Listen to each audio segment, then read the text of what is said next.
काकरी डुंगरी कांड हुआ और वो पूरे राजस्थान में चर्चा का विषय रहा। क्या कारण रहा वो घटना हुई? 1167 जो सीटें खाली रह गई थी, कोर्ट ने डिसीजन दे दिया कि एसटी के पात्र अभ्यर्थी सीटों पे जा सकते हैं। पता नहीं क्या हुआ, फिर डीबी में दूसरा पक्ष गया और वहां से उनको हार मिली। अब यही लड़के सुप्रीम कोर्ट गए, लेकिन हमारी जो गंदी राजनीतिक चलती है, अक्टूबर 2019 में उन लड़कों को लाके हाईकोर्ट के कोर्ट के रास्ते से लाके सड़क के रास्ते बिठाया। ये घटना हुई नवंबर 2020 में और उन लड़कों को अक्टूबर 2019 में सड़क पे बिठाया। 22 दिन तक कलेक्ट्री के बाहर बैठे रहे। दिसंबर में इसी काकरी डुंगरी पे चढ़ाए हमारे नेताओं ने। वो इसलिए चढ़ाए कि जनवरी में फरवरी में पंचायती राज चुनाव होने वाला था। एक साल बाद वापस चढ़े उस काकरी डुंगरी पे। 18 दिन तक बैठे रहे वहाँ। उसी दिन बैठे, उसी दिन मुकदमा हुआ। पुलिस द्वारा उनको उतारने की जबरदस्ती कोशिश हुई। भयंकर बारिश हो रही थी उस समय और 2 महिलाओं जो अभ्यर्थी थी, जो प्रेग्नेंट थी, और उनका मिसकैरेज हो गया। कई लड़कों को वहां मारपीट हुई थी। क्या इस देश में, इस राज्य में पहले कभी कोई आंदोलन नहीं हुए? क्या पहले कोई कभी सड़कें जाम नहीं हुई? तो सड़कें, चलो लड़कों ने गलत किया, जाम होते तुरंत जाके लाठीचार्ज कर दिया, आधे घंटे में फायरिंग कर दी, धूमधाम कर दिया। 1 साल तक लड़कों को मजबूर किया।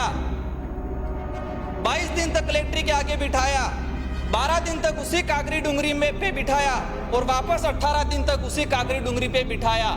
हमारे इस सिस्टम ने 2016 की जो अधिसूचना के अनुरूप जो 50% जो सीटें हैं, इसमें सभी वर्ग के पात्र अभ्यर्थी जा सकते हैं, लेकिन एक ऐसा लीकेज छोड़ दिया इस लाइन में। यह स्पष्ट नहीं किया कि ये 50% जो सीटें हैं वो सभी वर्ग के लड़के जा सकते हैं, लेकिन किस किस वर्ग के लिए क्या पात्रता है यह स्पष्ट अभी तक नहीं हुआ।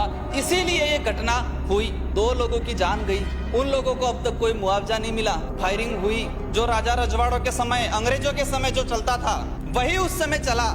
और पूरा उदयपुर संभाग ये सोच रहा था कि विपक्ष ने कमेटी बनाई कि इस घटना की हम जांच कराएं, इसकी रिपोर्ट पेश करें, लेकिन विपक्ष ने भी आके ऐसा दब्बा डाला, कहा कि ये तो नक्सलाइट हैं, आदिवासी सारे। विपक्ष ने अपनी पता नहीं कौन सी खुन्नस निकाली। क्या उस इलाके से कभी बीजेपी को सपोर्ट नहीं मिला है? क्या उस इलाके से कांग्रेस को नहीं जीता? एक बार लोगों ने हमारे जैसे गरीब लोगों को एक मत देके यहाँ भेज दिया तो उसका खामियाजा ये थोड़ी है कि उस लोगों को मारा जाएगा, जेल में भरा जाएगा। पुलिस की गाड़ियां गांवों में घुमा के कई लोगों के हाथ पैर तोड़ दिए। जो अंग्रेजी शासनकाल में नहीं होता था वो हुआ। चलो ये मान गए आदिवासियों का आंदोलन था, लेकिन आज तक उस एट्रोसिटी मामले में पूरे इलाकों में जितने मामले हुए थे, एज इट इज वही जो परिवादी बने थे उन्हीं को इस एफआईआर में जोड़ा गया।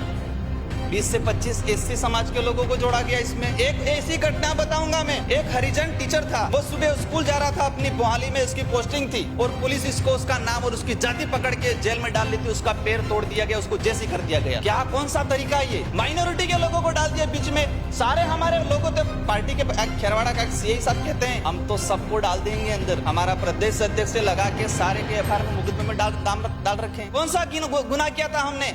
कौन सा इनाम मिला है हमको? ये आज भी जब मर्जी है तब पुलिस की गाड़ी गांवों में घुमाई जाती है। जो लोग अभ्यर्थी थे, जो अपनी नौकरी के लिए आंदोलन कर रहे थे, क्या वो आगजनी करेंगे?